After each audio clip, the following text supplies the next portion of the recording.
Oke, dari sini ada sebuah proses, kita sudah sampaikan, ada radikalisme, lalu kemudian ada terorisme yang digadang-gadang, lalu kemudian ada sebuah usaha, kemudian respon dari sana berupa kemudian kaum muslim yang menampakkan keislaman mereka, dan dari situlah muncul yang kita kenal sekarang, seolah-olah yang bisa kita lihat sekarang, keislaman ini ditekan, tidak boleh dimunculkan. Dari situlah kemudian termasuk yang tidak boleh dimunculkan adalah simbol-simbol Islam.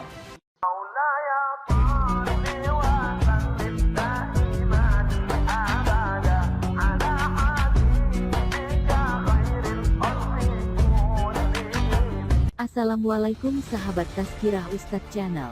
Baru-baru ini, publik ramai memperbincangkan logo halal baru yang telah ditetapkan oleh Badan Penyelenggara Jaminan Produk Halal (BPJPH) Kementerian Agama Kemenak. Assalamualaikum warahmatullahi wabarakatuh, teman-teman sekalian yang dirahmati Allah.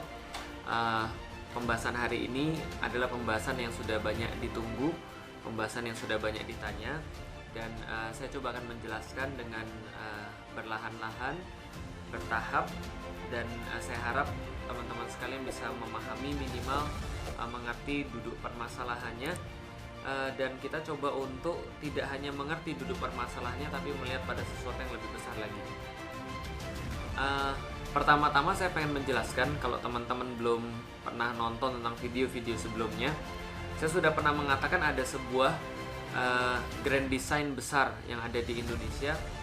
Kita sudah mengumpulkan banyak sekali data-data, kita sudah mengumpulkan banyak sekali kasus-kasus yang menunjukkan ada sebuah grand design, ada sebuah desain besar yang diinginkan kepada Indonesia oleh orang-orang yang sekarang sedang berada di balik kekuasaan yang ada di Indonesia.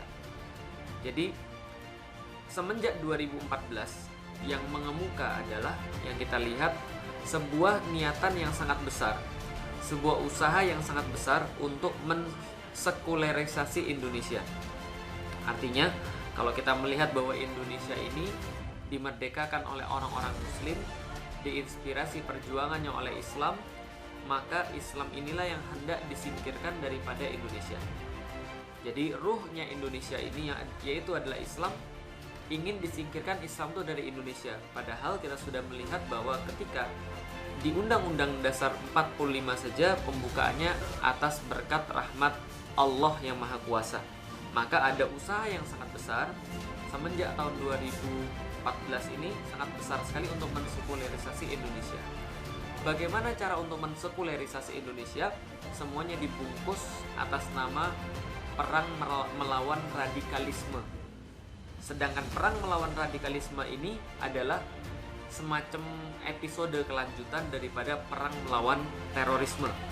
Oke, saya coba sedikit untuk sampaikan reviewnya.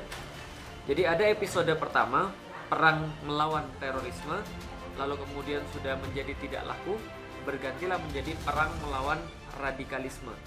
Dan ini merupakan sebuah topeng untuk sebenarnya mensekularisasi Islam, mensekularisasi Indonesia, yaitu adalah mencabut Islam dari Indonesia sehingga Indonesia ini dijalankan berdasarkan sistem sekuler, yaitu adalah sistem tanpa agama. Nah, ini terus-menerus dilakukan sampai pada satu titik. Ketika ini dilakukan terus-menerus, mereka berusaha untuk menguasai apapun yang bisa mereka kuasai, tidak hanya ekonomi, mereka juga berusaha menguasai pemerintahan, mereka juga berusaha menguasai akidah. Nah, terus-menerus sampai pada satu titik terjadilah peristiwa yang kita kenal dengan peristiwa penistaan agama.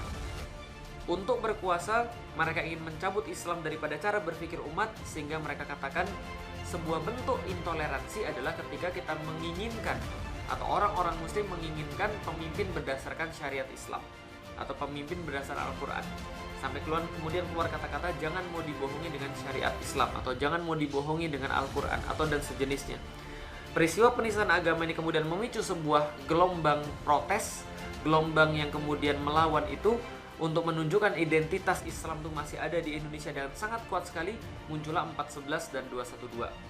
Dari situ kita bisa melihat ada sebuah kekuatan baru yang muncul di Indonesia, yaitu adalah kekuatan-kekuatan yang selama ini tidak berdasarkan basis ormas-ormas yang memang selama ini muncul dan besar di Indonesia.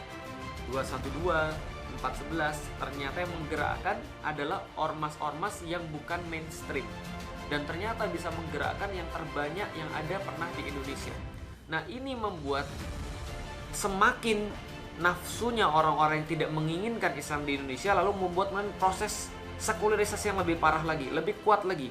Mereka mengatakan ini tidak boleh dibiarkan. Kenapa? Karena 212, 411 adalah bagian daripada munculnya atau naiknya radikalisme, naiknya kaum intoleransi, naiknya orang-orang yang anti terhadap keberagaman, sehingga mereka memunculkan jargon untuk melawan kaum Islamis ini, atau orang-orang yang mulai sadar dengan Islam ini, orang-orang yang mulai tercerahkan dengan dakwah ini, maka mereka memunculkan jargon-jargon yang seolah-olah bertentangan dengan Islam. Seperti apa? Saya Indonesia, saya Pancasila, saya toleran, saya beragam. Berarti seolah-olah Indonesia ini tidak boleh Islam dan Islam tidak boleh Indonesia. Kalau kamu mau syariat, berarti kamu tidak UUD 45. Kalau kamu mau Islam, berarti kamu tidak konstitusional. Kalau kamu mau pemimpin Islam saja, kamu tidak toleran. Kalau kamu mau pemimpin berdasarkan Quran saja, berarti kamu tidak beragam, dan seterusnya, dibenturkan. Dari situ dimunculkan ada satu harus musuh bersama yang merupakan simbol daripada radikalisme. Dimunculkanlah kemudian HTI di situ, khilafah di situ, dimunculkan untuk seolah-olah simbol daripada radikalisme, dihancurkan, dijadikan kartu mati dengan undang-undang yang ormas itu, lalu kemudian jadilah peristiwa seperti sekarang. Oke, saya coba singkat sedikit. Dari peristiwa 411, 212, umat memiliki pahlawan-pahlawan baru. Umat memiliki harapan-harapan baru. Ulama-ulama yang mereka kemudian nantikan, yang sudah lama mereka inginkan. Salah satunya adalah Habib Rizik Syihab. Nah, ini kemudian yang harus kita pahami. Dan ada banyak sekali kemudian pahlawan-pahlawan yang lain yang mengambil momen ketika 411 dan 212 itu, lalu kemudian mereka menempati hati umat, mereka menempati sanubari umat, mereka menjadi harapan umat lebih daripada orang-orang yang selama ini digadang-gadang oleh mereka yang tidak suka dengan Islam untuk dalam tanda kutip dijadikan ulama panutan. Sebaliknya, dalam tanda kutip, ulama-ulama panutan mereka itu yang mereka setting untuk jadi ulama panutan bagi umat, malah kemudian ditolak oleh umat karena pemikiran-pemikiran mereka yang liberal, pemikiran-pemikiran mereka yang asing bagi umat, dan pemikiran-pemikiran mereka yang lebih dekat kepada pemikiran barat, dan orang-orangnya pun lebih dekat dengan orang-orang barat, lebih dekat kepada penguasa, lebih toleran kepada asing, lalu kemudian justru berlaku kasar terhadap saudara-saudara sendiri. Oke, dari sini ada sebuah proses, kita sudah sampaikan, ada radikalisme, lalu kemudian ada terorisme yang digadang-gadang, lalu kemudian ada sebuah usaha, kemudian respon dari sana berupa kemudian kaum muslim yang menampakkan keislaman mereka, dan dari situlah muncul yang kita kenal sekarang, seolah-olah yang bisa kita lihat sekarang, keislaman ini ditekan, tidak boleh dimunculkan.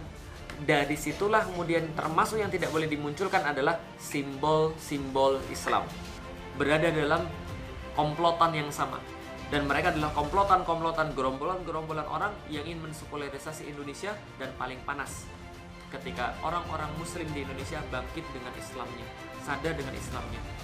Yang terakhir saya pengen sampaikan pada teman-teman sekalian, Imam Syafi'i menyampaikan kepada kita satu nasihat yang sangat luar biasa.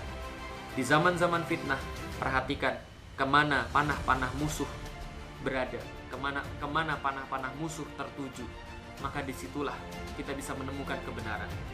Perhatikan di barisan mana para penista agama berada. Perhatikan di barisan mana orang-orang yang membela LGBT berada. Perhatikan di barisan mana orang-orang liberal berada. Maka di barisan itulah komplotan yang sama, di barisan itulah gerombolan yang sama, dan di seberang daripada itu bisa jadi ada sebuah kebenaran yang dipertahankan, bisa jadi ada sebuah kebenaran yang diperjuangkan, bisa jadi ada sebuah kebaikan untuk negeri kita. Oke, nyambung sampai di sini ya.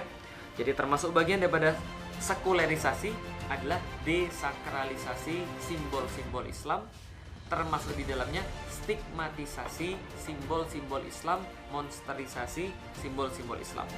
Dari situ mulai ulama-ulama dimonsterisasi, distigmatisasi negatif. Muncul kasus chat mesum. Muncul kemudian tuduhan. Bagi saya Felix Shaw itu radikal nomor 2 di Indonesia. Ingin mengganti negara. apalagi misalnya tidak punya rasa hormat dan tidak punya rasa cinta terhadap negeri, mengganggu dan mengancam ketenangan serta menyebabkan ketegangan dan seterusnya dan seterusnya dan seterusnya. Kenapa? Ini mereka coba untuk melabel. Di sisi lain mereka coba untuk mendesakralisasi simbol-simbol Islam sebagaimana yang dulu pernah mereka lakukan lewat gerakan Islam liberal. Misalnya dengan mengatakan bahwa Al-Quran itu tidak suci, Nabi Muhammad itu adalah cuma tokoh biasa saja. Ini dilakukan terus-menerus dilakukan desakralisasi simbol-simbol Islam. Kejadian terus berlanjut, kebencian ditanamkan pada orang-orang yang mereka bisa tanamkan kebencian terhadap kaum muslimin yang memperjuangkan syariat, kebencian terhadap Hizbut Tahrir misalnya, kebencian terhadap PKS, kebencian terhadap FPI yang mereka anggap sebagai kaum anarkis, yang dianggap bahwa membahayakan negara, kaum intoleran, anti keberagaman dan seterusnya.